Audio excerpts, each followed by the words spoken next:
Hey everyone, this is April with Gather Round with April, and today I am making vegetable soup. This recipe comes from the Tasty Traveler, and this is vegetable soup, not vegetable beef soup, but vegetable soup.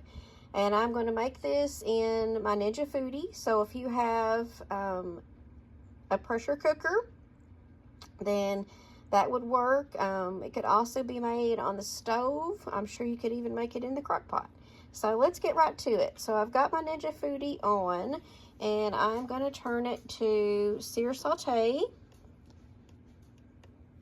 And I'm going to probably put it on about medium or medium high and start. And what I've got in my pot here, I have 2 tablespoons of extra virgin olive oil.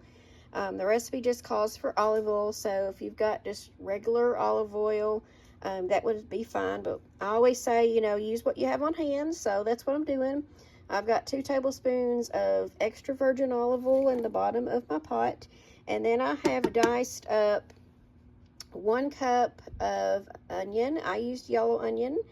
And then I have 1 cup of celery that I rinsed and diced up also.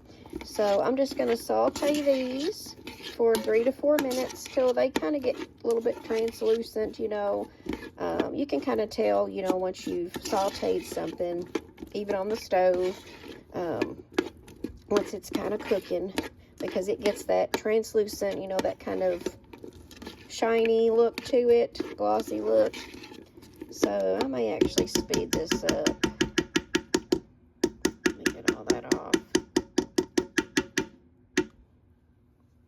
It will start cooking pretty quick, but I think I'm going to move it up to medium high.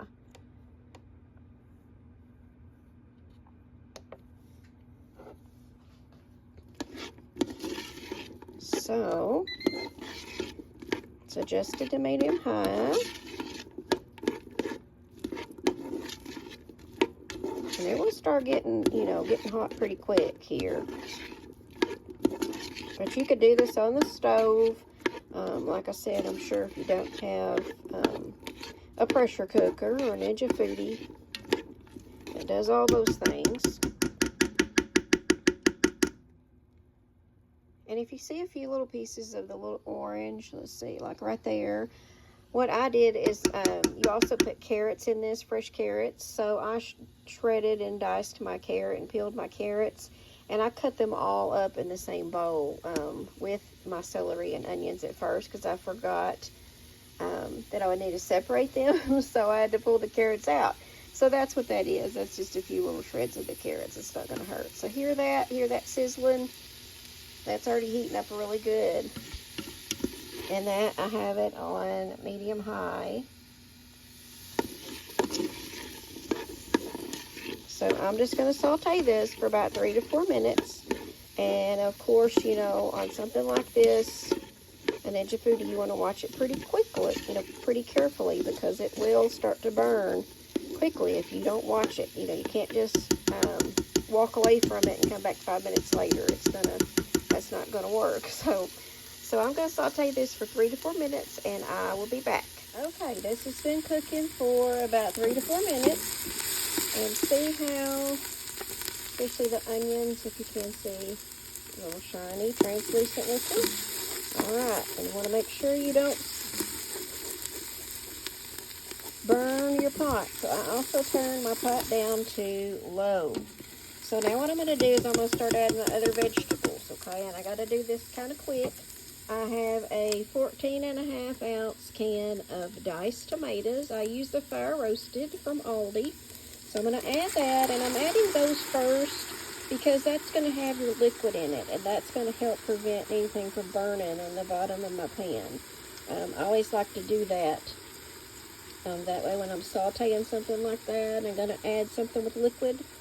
If I can in the recipe, I try to go ahead and add that, because that gives me a little substance. Now see, you don't hear the sizzling now because I've added those diced tomatoes with that liquid.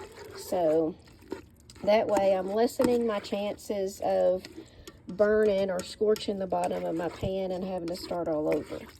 So I've got the 1 can of diced tomatoes. also to that, I'm going to add, now these were frozen vegetables, okay? So I have a little over the recipe calls for 1 cup of frozen or frozen or fresh, I believe, corn, green beans, and peas. So I have a little over a cup of corn, a little over a cup of green beans, frozen, and over a cup of peas. And like I said, these were all frozen. And the trick to that, if you're not aware, what I do is I just take mine and run it, set them in a colander straight from the freezer, get them out of the freezer, put them in a colander, and run hot water over them, okay? And then they're going to look like this. So you don't have all the ice and crystals and all that on your vegetables. So when you're adding to a recipe like that, unless you want it. So I've got a cup of each one of those. So now let me grab the carrots and the potatoes, and I'll be right back. Okay, now I'm adding a cup of carrots, and I'm adding 2 cups of potatoes. So I peeled and diced 2 cups of russet potatoes. I don't know if you can see that. I've got some in here and some in here. And actually I had just probably more like 2.5 cups to 3 cups almost of potatoes, because I already had one set out to cut. So I just went ahead and threw it in anyways. So here's my potatoes that I peeled and diced. I used russet potatoes. They hold up pretty good under pressure in a pressure cooker for a recipe like this. And then I had 1 cup of fresh carrots that I peeled and cut up into small pieces. See, here's what I've got.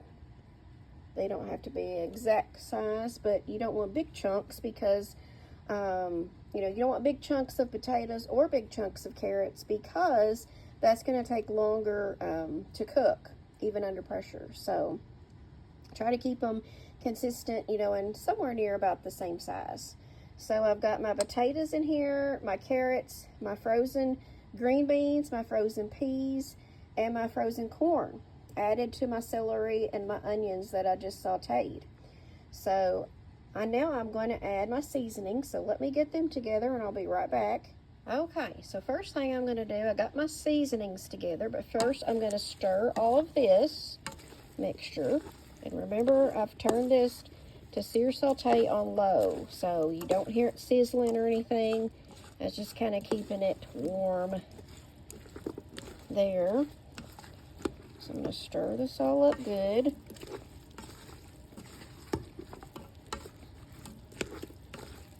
Like that. And I've made this before, and my family really likes it. It's really good. And again, the recipe is from the Tasty Travelers. And find it on their website. Okay, so let me get all this off here. Now what I'm going to do is I'm going to add in my seasonings. So I have 2 tablespoons of minced garlic. Let me just show you. I just used the kind in the container here. You could make it fresh if you want to. I have 1 teaspoon of thyme, and I just use the dry thyme. You could use fresh thyme. Just refer to the recipe for that, for instructions on that. I have 1 bay leaf, which I'm going to set aside and not use it just at the moment. I have a 1/2 teaspoon of black pepper, and I have 1 teaspoon of salt, okay? And I just used table salt, okay? So 1 teaspoon. So I'm going to add everything but the bay leaf right now into this, and then I'm going to stir, okay? Let me get that off of the edge here. Let me stir that up real good.